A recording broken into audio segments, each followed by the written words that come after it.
हे दोस्तों, mom and kids India में आप सभी का स्वागत है।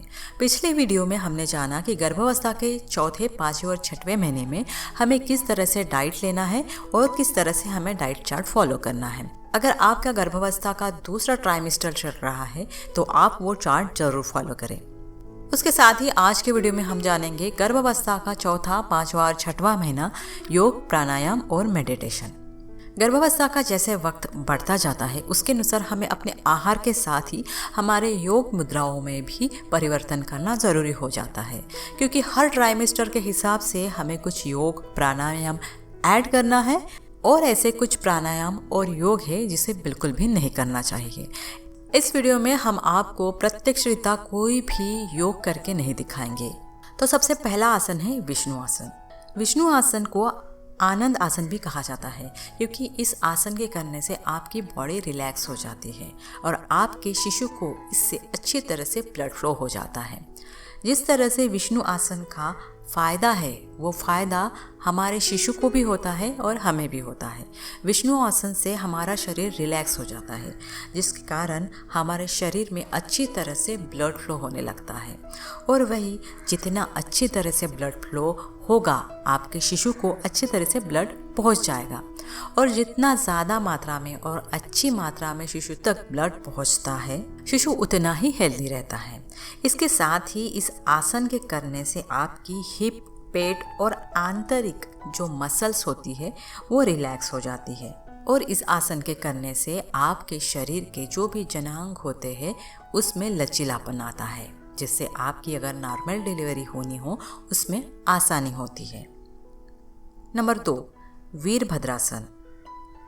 इसे वॉरियर पोज भी कहा जाता है। इस आसन से पीठ, टखने, घुटनों और जांघों सहित पूरे शरीर की जो मसल्स होती है उसमें मजबूती आती है। ये आसन आत्मसम्मान और आत्मविश्वास बढ़ाने के लिए भी बहुत फायदेमंद होता है। वीरभद्रासन से आपके शरीर में जो भी मसल्स होती है वो मजबूत हो जाती है। जैसे बहुत बार बॉडी में पेन होता है, प्रेगनेंसी में हमारे पेट में बहुत बार दर्द होता है। वीरभद्रासन आसन से आपकी बॉडी में जो भी दर्द है वो धीरे धीरे कम हो जाएगा। ये सारे जो आसन हैं वो आपको 3 से 5 मिनट तक ही करना है। आसन को आपको बहुत ज़्यादा स्ट्रेचफुल नहीं बनाना है। नंबर 3, ऊर्ध्व हस्तासन।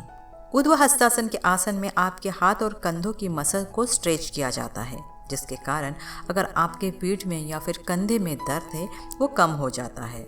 ये आसन करते वक्त अगर आप अच्छी मात्रा में ऑक्सीजन लेते हैं तो वो ऑक्सीजन आपके दिमाग तक पहुंचता है।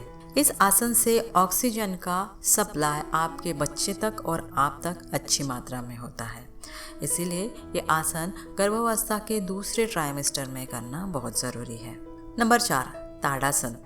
ताड़ासन ये आसन बहुत आसान होता है और इसे बहुत आराम से हम कर सकते हैं। ताड़ासन से हमारे शरीर की जो वर्टिब्रल कॉलम होता है उसकी एक्सरसाइज होती है। प्रेगनेंसी में बहुत बार हमारा वर्टिब्रल कॉलम ये झुक जाता है। इस आसन से पूरे वर्टिब्रल कॉलम की एक्सरसाइज होती है। इस आसन से आप अपने शरीर में जहाँ पे भी दर्द हो रहा है वो कम कर सकते हैं और इस आसन से मानसिक रूप से एक महिला को मजबूत करने में मदद मिलती है। वर्टिब्रल कॉलम की एक्सरसाइज से हमारे पेट में जो दर्द होता है वो कम होता है। अगर आपका वर्टिब्रल कॉलम कमज़ोर है तो आपको बैठने में, खड़े होने में बहुत तकलीफ होगी।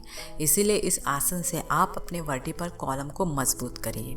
अगर आपकी सीजेरियन डिलीवरी होती है तब वर्टिब्रल कॉलम में ही हमें इंजेक्शन दिया जाता है। इसीलिए इस एक्सरसाइज को करना ज़रूरी है ताकि वर्टिब्रल कॉलम हमारा मजबूत रहे। अनुलोम विलोम। अनुलोम विलोम से हम ज़्यादा से ज़्यादा ऑक्सीजन लेते हैं। अनुलोम विलोम में हम सांसों को अंदर लेते हैं और सांसों को बाहर छोड़ते हैं। वैसे देखा जाए तो अनुलोम विलोम ये बहुत ही अच्छा आसन है। अनुलोम विलोम में हम एक नासिका से सांस लेते हैं और दूसरे से छोड़ देते हैं। इससे क्या होता है, इससे हमारे शरीर में ज़्यादा से ज़्यादा ऑक्सीजन पहुंचता है और वो ब्लड में मिल जाता है। ब्लड से वो ऑक्सीजन हमारे शिशु तक पहुंचता है, यानी जो हम अनुलोम विलोम से ऑक्सीजन जितनी मात्रा में लेते हैं वो ब्लड में मिलके शिशु तक पहुंच के उसके ब्रेन तक जाता है। अगर आपको लगता है आपका शिशु मानसिक दृष्टया या फिर बुद्धिमान हो तो ये आसन आप रोज़ करिए। कम से कम 15 मिनट तो ये आसन आपको करना ही चाहिए। उसके साथ ही प्राणायाम ऑक्सीजन लेने का एक तरीका है। इससे आप एक लंबी गहरी सांस अपने पेट तक भरिए, फिर उसे छोड़ दीजिए। इस तरह से भी वही फायदा होता है जो अनुलोम विलोम में होता है। ज़्यादा से ज़्यादा मात्रा में हम ऑक्सीजन लेते हैं।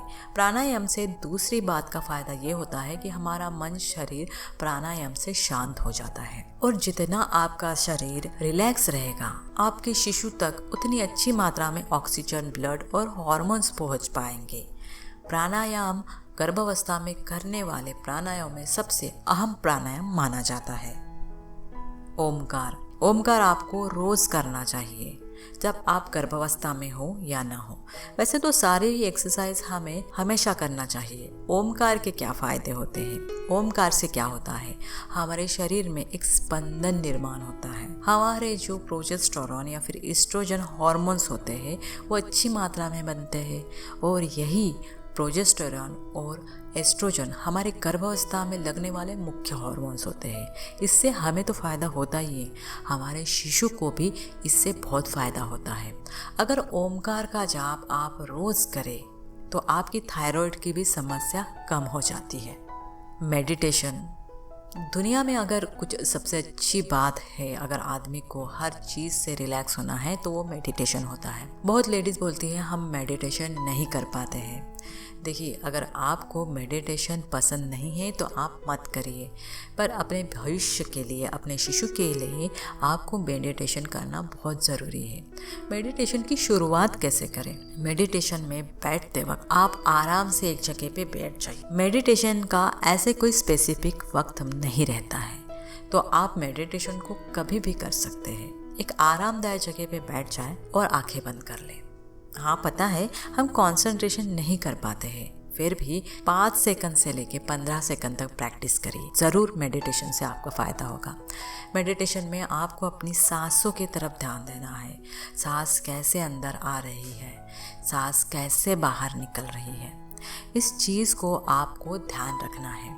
अगर आपका मन भटकता है तो भटकने दीजिए, मन में विचार आते हैं तो आने दीजिए, पर ये आपको लगातार करना है। मेडिटेशन से आप अपने शिशु तक वह सारे मैसेज पहुंचा सकते हैं जैसे शिशु आपको चाहिए। मेडिटेशन से आपके और आपके शिशु में जो बंधन होता है और वो ज़्यादा मजबूत होता है। मेडिटेशन अगर आप रोज़ करेंगे तो आपका भविष्य में शिशु भी शांत हो जाएगा और वो भी मेडिटेशन करेगा। मेडिटेशन के अद्भुत फ़ायदे हैं। मेडिटेशन से हम अपने यूनिवर्स से कनेक्ट होते हैं। मेडिटेशन से बहुत से ऐसे प्रॉब्लम है जो हम सॉल्व कर सकते हैं। इसके बारे में हम दूसरा वीडियो बहुत विस्तार से बनाएंगे। तो दोस्तों, ये कुछ आसन थे जो हमने आपको आज बताए। ये आसन आप YouTube वीडियो में देख सकते हैं। अगर ये सारे आसन अगर आप 5-5 मिनट भी करते हैं तो भी सफिशिएंट है, और इतना टाइम आप नहीं कर पाते हैं तो हर आसन को कम से कम 1 से 2 मिनट तक करने की कोशिश करें। तो दोस्तों, अगर आपको ये वीडियो हमारा पसंद आया हो तो ऐसे वीडियो के लिए हमारे साथ बने रहें। अपना और अपनों का ख्याल रखें। धन्यवाद।